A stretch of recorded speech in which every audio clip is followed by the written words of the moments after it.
Welcome back, viewers, to Everyone's a Critic. This is David Winn, and I'm glad to bring you this week's critique of a brand new Netflix feature, Horse Girl.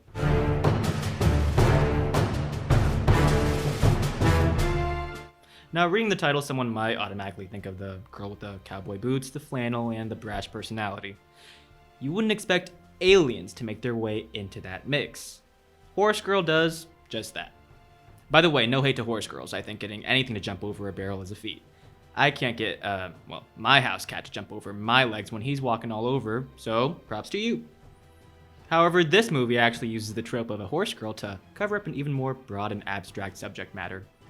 The movie starts off with Alison Brie's character, Sarah, going about her daily activities. She works at a craft store and has a harmonious relationship with most of the people she interacts with, even getting herself a date with her roommate's boyfriend's friend.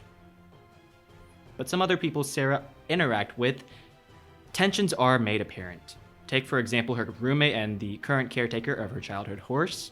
This isn't to say she doesn't take care of her former horse throughout the film, although much to the agitation to the caretakers.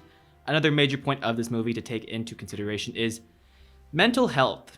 Sarah is the only living child of a bloodline that is inflicted with schizophrenia. While she doesn't outwardly show symptoms of it, her peers are often curious.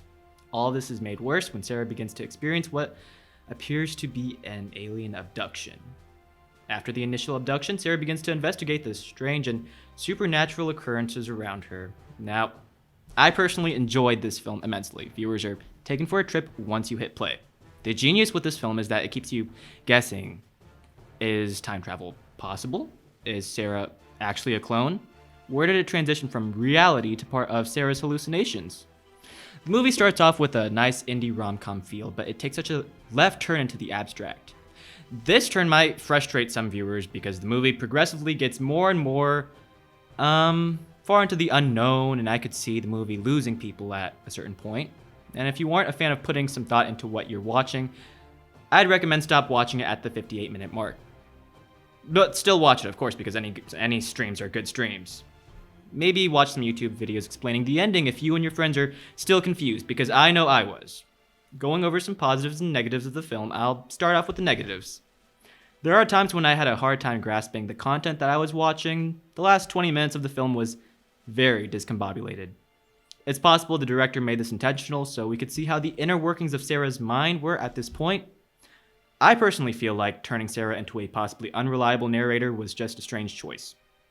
It may fit the plot, but the storyline suffers completely from it. The positives from this movie were that it delved into strong concepts such as mental instability and gave us a taste of the downward spiral people can experience because of it. We got to see a glimpse of the light at the end of the tunnel for Sarah, but everything goes awry. It's disheartening, but very powerful. And that wraps up this week's critique of Horse Girl. If you like what you saw, check out more of our content at mutv.missouri.edu. Be good, viewers.